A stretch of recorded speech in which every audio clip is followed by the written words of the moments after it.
Bermuda triangle, যা শয়তানের ত্রিভুজ নামেও পরিচিত, আটলান্টিক মহাসাগরের একটি বিশেষ অঞ্চলে অবস্থিত, যেখানে বেশ কিছু জাহাজ ও বিমান রহস্যজনকভাবে নিখোঁজ হওয়ার কথা শোনা যায়।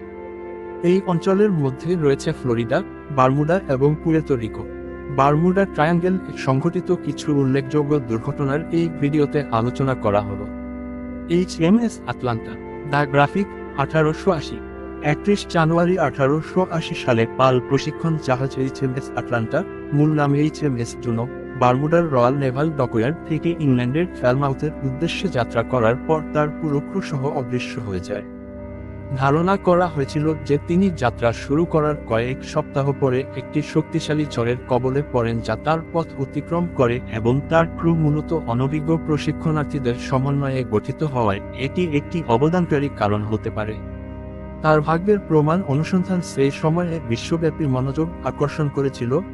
প্রায়শই 1878 সালে প্রশিক্ষণ জাহাজ HMS ইউরিডাইসের ক্ষতির সাথেও সংযোগ স্থাপন করা হয়, যা 6 মার্চ বারমুডার রয়্যাল নেভাল ডকইয়ার্ড থেকে পোর্টসমাউথের উদ্দেশ্যে যাত্রা করার পরে ভেঙে পড়ে, এবং কয়েক দশক পরে তাকে রহস্যময়ী ত্রিভুজের শিকার বলে অভিযোগ করা হয়েছিল। 1997 সালে লেখক ডেভিড ফ্রান্সিস রেইনের গবেষণা দ্বারা এই অভিযোগটি তীব্রভাবে খণ্ডন করা হয়েছিল। USS সাইক্লপস, যুদ্ধের সাথে সম্পর্কিত নয় এমন মার্কিন নৌবাহিনীর ইতিহাসে এককভাবে সবচেয়ে বড় প্রাণহানির ঘটনাটি ঘটে যখন 1918 সালের 4 মার্চ বার্বাডোস দ্বীপ ছেড়ে যাওয়ার পর ম্যাঙ্গানিজ আকরিকের পূর্ণ বোঝা এবং একটি ইঞ্জিন বিকল অবস্থায় 306 জন ক্রু নিয়ে কলায়ার সাইক্লোপস কোনো চিহ্ন ছাড়াই নিখোঁজ হয়। যদিও কোনো একক তত্ত্বের পক্ষে কোনো শক্তিশালী প্রমাণ নেই, তবুও অনেক স্বাধীন তত্ত্ব বিদ্যমান। কেউ কেউ ঝড়কে দায়ী করে, কেউ ডুবে যায়, এবং কেউ কেউ যুদ্ধকালীন শত্রুর কার্যকলাপকে ক্ষতির জন্য দায়ী করে। এছাড়াও সাইক্লোপসের দুটি বোন জাহাজ, প্রোটিয়াস এবং নিরিয়াস, দ্বিতীয় বিশ্বযুদ্ধের সময় উত্তর আটলান্টিকে হারিয়ে যায়। উভয় জাহাজই ভারী ধাতব আকরিক পরিবহন করছিল যা সাইক্লোপসের মারাত্মক যাত্রার সময় লোড করা হয়েছিল। তিনটি ক্ষেত্রেই নকশার চেয়ে অনেক ঘন পণ্যসম্ভারের অতিরিক্ত বোঝা বহনের কারণে কাঠামোগত ব্যর্থতাকে ডুবে যাওয়ার সবচেয়ে সম্ভাব্য কারণ হিসাবে বিবেচনা করা হয়। ক্যারোলে ডিয়ারিং, 1919 সালে নির্মিত 5 মাস্টের স্কুনার ক্যারোলে ডিয়ারিং 31 জানুয়ারি 1921 তারিখে উত্তর ক্যারোলিনার কেপ হ্যাটেরাসের কাছে ডায়মন্ড শোলসে কঠিনভাবে আটকে থাকা অবস্থায় পাওয়া যায়। ডিয়ারিংয়ের বিষয়ে FBI তদন্তে কেন এবং কিভাবে জাহাজটি পরিত্যক্ত হয়েছিল সে সম্পর্কে একাধিক তথ্য যাচাই করা হয়েছিল, পরে তা বাতিল করা হয়েছিল, যার মধ্যে জলদস্যুতা, দেশীয় কমিউনিস্ট নাশকতা এবং গুজব ছড়ানো চক্রের জড়িততা অন্তর্ভুক্ত। ফ্লাইট 19 ছিল 5টি TBM অ্যাভেঞ্জার টর্পেডো বোমারু বিমানের একটি প্রশিক্ষণ ফ্লাইট যা 5 ডিসেম্বর 1945 তারিখে আটলান্টিকের উপর দিয়ে নিখোঁজ হয়েছিল।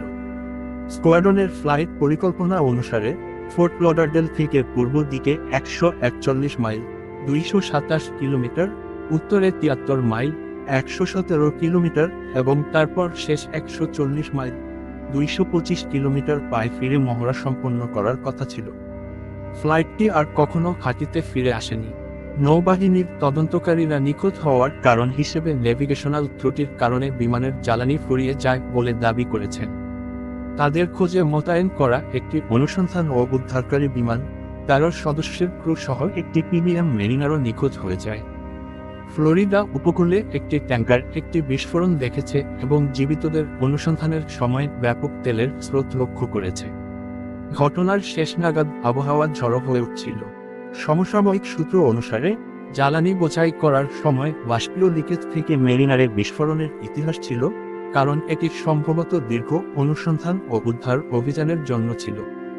স্টার টাইগার এবং স্টার এরিয়েল। স্টার টাইগার 30 জানুয়ারি 1948 তারিখে আজোরেস থেকে বারমুডা যাওয়ার সময় নিখোঁজ হয়। স্টার এরিয়েল 17 জানুয়ারি 1949 তারিখে বারমুডা থেকে জ্যামাইকার কিংস্টন যাওয়ার সময় নিখোঁজ হয়। উভয় বিমানই ব্রিটিশ সাউথ আমেরিকান এয়ারওয়েজ দ্বারা পরিচালিত আব্রো টিউডর আইভি যাত্রীবাহী বিমান ছিল।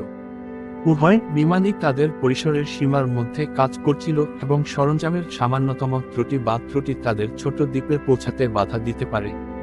ডগলাস DC-3, 28 ডিসেম্বর 1948 তারিখে একটি ডগলাস DC-3 বিমান নম্বর MC-16002 পুয়ের্তো রিকোর সান জোয়ান থেকে মিয়ামি যাওয়ার সময় নিখোঁজ হয়। বিমান বা বোর্ডে থাকা ৩২ জনের কোনো সন্ধান পাওয়া যায়নি। সিভিল অ্যারোনটিক্স বোর্ডের তদন্তে দেখা গেছে যে নিখোঁজের সম্ভাব্য কারণ নির্ধারণের জন্য পর্যাপ্ত তথ্য পাওয়া যায়নি। কনেমারা আইভি ১৯৫৫ সালের ২৬শে সেপ্টেম্বর বারমুডার দক্ষিণের আটলান্টিক মহাসাগরে একটি আনন্দ নৌকা ভেসে পাওয়া যায়।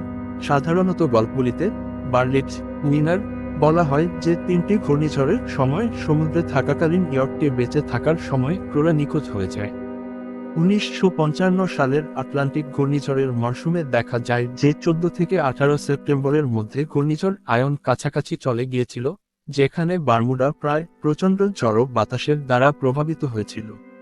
বারমুডা ট্রায়াঙ্গেলের উপর তার দ্বিতীয় বইতে উইনার বার্বাডোসের নিজে চ্যালেঞ্জারের কাছ থেকে প্রাপ্ত একটি চিঠি থেকে উদ্ধৃতি দিয়েছিলেন।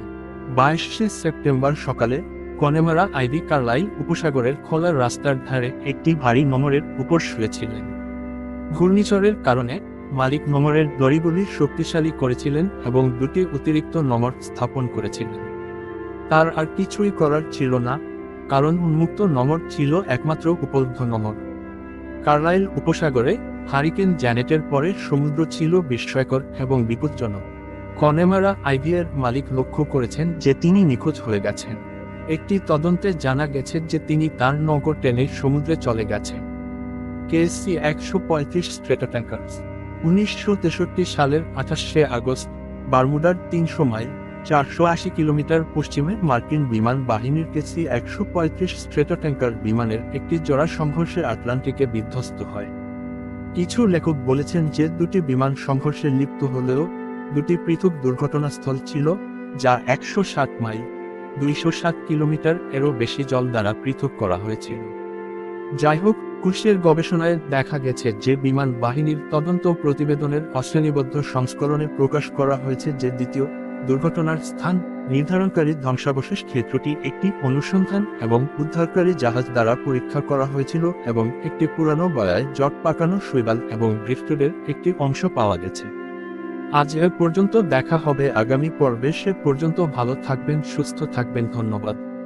আসসালামু আলাইকুম।